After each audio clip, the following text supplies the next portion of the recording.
أعوذ بالله من الشيطان الرجيم. بسم الله الرحمن الرحيم. وقال الذين أشركوا لو شاء الله ما عبدنا من دونه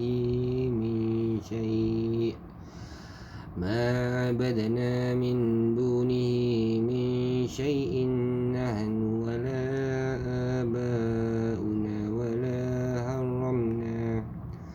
ولا حرمنا من دونه من شيء كذلك فعل الذين من قبلهم فهل على الرسول إلا البلاغ المبين. ولقد بعثنا في كل أمة رسولا أن اعبدوا الله واجتنبوا الطاغوت فمنهم من هدى الله ومنهم من حقت عليه الضلالة فسيروا في الأرض فانظروا كيف كان عاقبة المكذبين. إن تحرص على هداهم فإن الله لا يهدي من يضل وما لهم من ناصرين. وأقسموا بالله جهد أيمانهم لا يبعث الله من يموت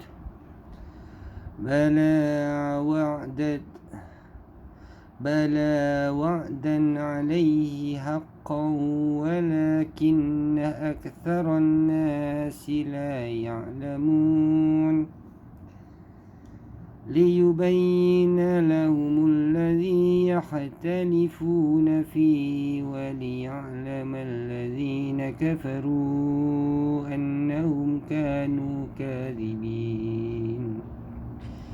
إنما قولنا لشيء إذا أردناه أن نقول له كن فيكون.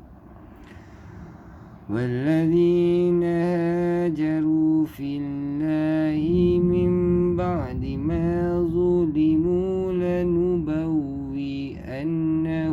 في الدنيا حسنة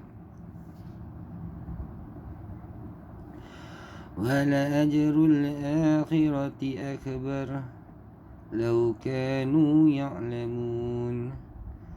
الذين صبروا وعلى ربهم يتوكلون.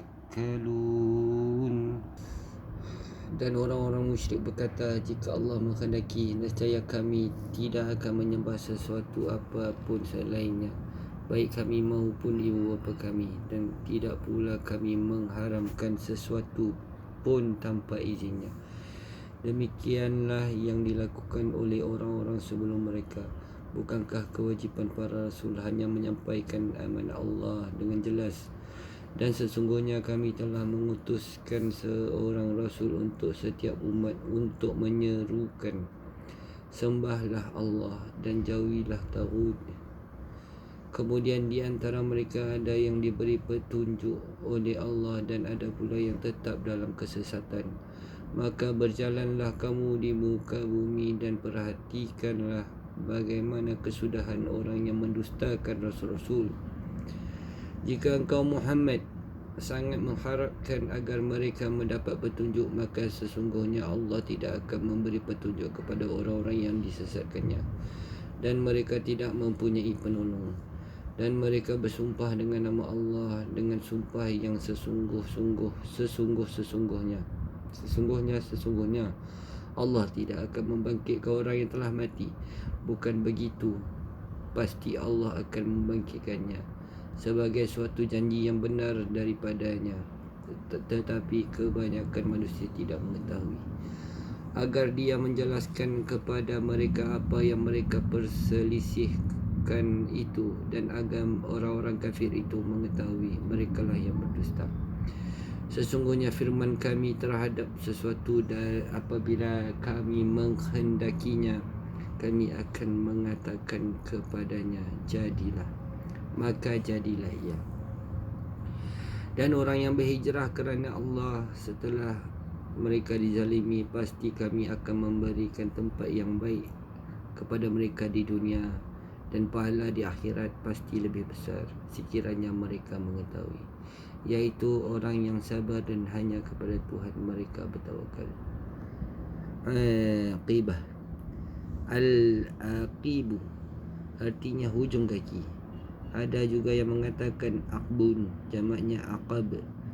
Diriwayatkan celaka bagi kedua-dua tumitnya dari dalam neraka. Sedangkan al-uqbu dan al-uqba kedua-dua kata ini dikhususkan untuk pahala. Firman Allah, dialah pemberi pahala terbaik dan pemberi balasan terbaik. Al-Qaf 1844. Dan kata al-aqibatu kebiasaannya dikhususkan untuk pahala. Contohnya, dan kesudahan yang baik adalah bagi orang-orang yang bertakwa. Al-Araf 7128. Serta bagi diidafahkan kepada kalimah lain digunakan untuk seksaan. Contohnya, kemudian azab yang lebih buruk adalah kesudahan bagi orang-orang yang mengerjakan kejahatan. Ar-Rum 30:10. Kandungan ucapan orang-orang musyrik itu adalah bahawa kalaulah Allah SWT tidak suka terhadap apa yang telah mereka lakukan, nescaya Dia akan mengingkari perbuatan tersebut dengan menurunkan hukuman, dan tentulah Dia tidak akan memberikan kesempatan kepada mereka untuk melakukannya. Lalu Allah SWT berfirman sebagai bantahan atas prasangka mereka itu, bukankah kewajipan para rasul hanya menyampaikan amanat Allah SWT dengan jelas? Surah An-Nahl 16:35.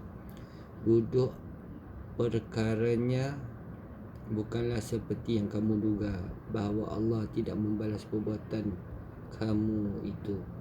Sesungguhnya Allah SWT telah membalas perbuatanmu dengan pembalasan yang lebih keras, dan Dia telah melarang kamu dengan larangan yang tegas. Dia telah mengutuskan seorang rasul kepada setiap umat, iaitu kepada setiap generasi dan sejumlah manusia. Semua rasul itu menyeru untuk beribadah kepada Allah SWT serta melarang beribadah kepada selain daripadanya. Beribadahlah kepada Allah dan jauhilah tauhid. Allah SWT terus menerus mengutus rasul-rasulnya kepada manusia dengan membawa risalah itu sejak berlakunya kemusyrikan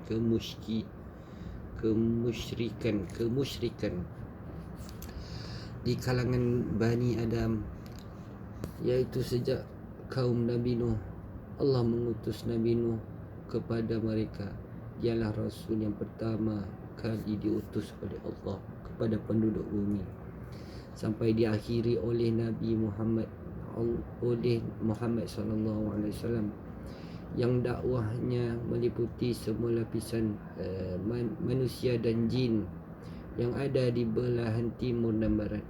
Semuanya rasul-rasul itu sebagaimana diungkapkan oleh firman Allah SWT, surah Al-Anbiya 21:25, surah Al-Zukhruf 43:45, dan surah Al-Nahl 16:36. Maka sesudah adanya keterangan-keterangan itu, bagaimanakah seorang musyrik dapat diperkenankan mengatakan sebagaimana yang termaktub dalam surah Al-Nahl 16:35. Kemudian Allah telah memberitakan bahawa Dia membalas perbuatan mereka dengan menimpa siksaan kepada mereka di dunia. Sesudah para rasul itu memberikan peringatan kepada mereka, maka Dia berfirman, Kemudian di antara mereka ada yang diberi petunjuk oleh Allah dan ada pula yang tetap dalam kesesatan. Maka berjalanlah kamu di bumi dan perhatikanlah bagaimana kesudahan orang yang mendustakan rasul-rasul. Iaitu tanyakanlah mengenai yang dialami oleh orang-orang apa yang mendustakan perkara yang hak dan menentang rasul-rasul Allah. Maka dia berfirman, surah Muhammad 47:10. Daripada Abu Sufyan bin Harb dalam hadisnya yang panjang tentang kisah Heraklius berkata, apa yang diperintahkannya kepada kamu? Aku menjawab, dia menyuruh kami sembahlah Allah dengan tidak menyekutukannya dengan sesuatu apapun dan tinggalkan apa yang dikatakan oleh nenek moyang kamu. Dia juga memerintah kami untuk menegakkan sembahyang, menunaikan zakat, berkata jujur, saling memaafkan dan menyambung silaturahim. Hadis riwayat Muslim. Heraklius bertanya kepada Abu Sufyan tentang apa yang Nabi perintahkan kepada mereka.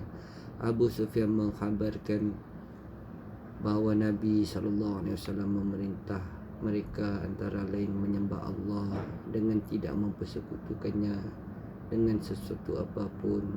Maka mereka tidak menyembah selain daripada Allah, tidak pula raja, utusan raja, dan tidak pula pohon, batu, matahari, bulan dan lain-lain. Maka beribadahlah hanya kepada Allah semata-mata.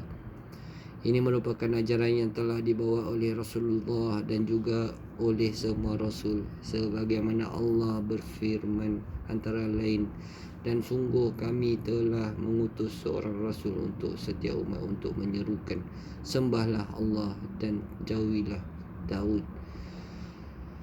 Surah Al-Nahl 16:36. Daripada Ibnu Umar, Rasulullah SAW bersabda, aku diperintahkan untuk memerangi manusia hingga mereka bersaksi bahawa tiada Tuhan kecuali Allah dan bahawa sesungguhnya Muhammad adalah utusan Allah, mendirikan solat dan menunaikan zakat. Jika mereka lakukan dan demikian, maka mereka telah memelihara darah dan harta mereka daripadaku kecuali dengan hak Islam, dan perhitungan mereka ada pada Allah. Daripada Anas bin Malik, dia berkata Rasulullah SAW membaca ayat ini, Allah adalah Tuhan yang patut kita bertakwa kepadanya dan berhak memberi ampun. Surah Al-Mudassir 74-56. Baginda bersabda, Tuhan kamu berfirman, aku adalah zat yang berhak untuk diketakuti, maka janganlah mengadakan Tuhan selain daripada aku. Barang siapa takut untuk menjadikan Tuhan selain daripada aku, maka ia berhak untuk aku ampunkan. Hadis riwayat Ahmad. Dalam riwayat lain daripada Abu Zar radhiyallahu anhu daripada Nabi SAW, baginda bersabda, Allah berfirman, hai hambaku, kamu sekalian tidak akan dapat menimpakan bahaya sedikit pun kepadaku, tetapi kamu berasa dapat melakukannya. Selain daripada itu, kamu semua tidak akan dapat memberikan manfaat sedikit pun kepadaku, tetapi kamu berasa dapat melakukannya. Hadis riwayat Muslim. Sadaqallahul azim.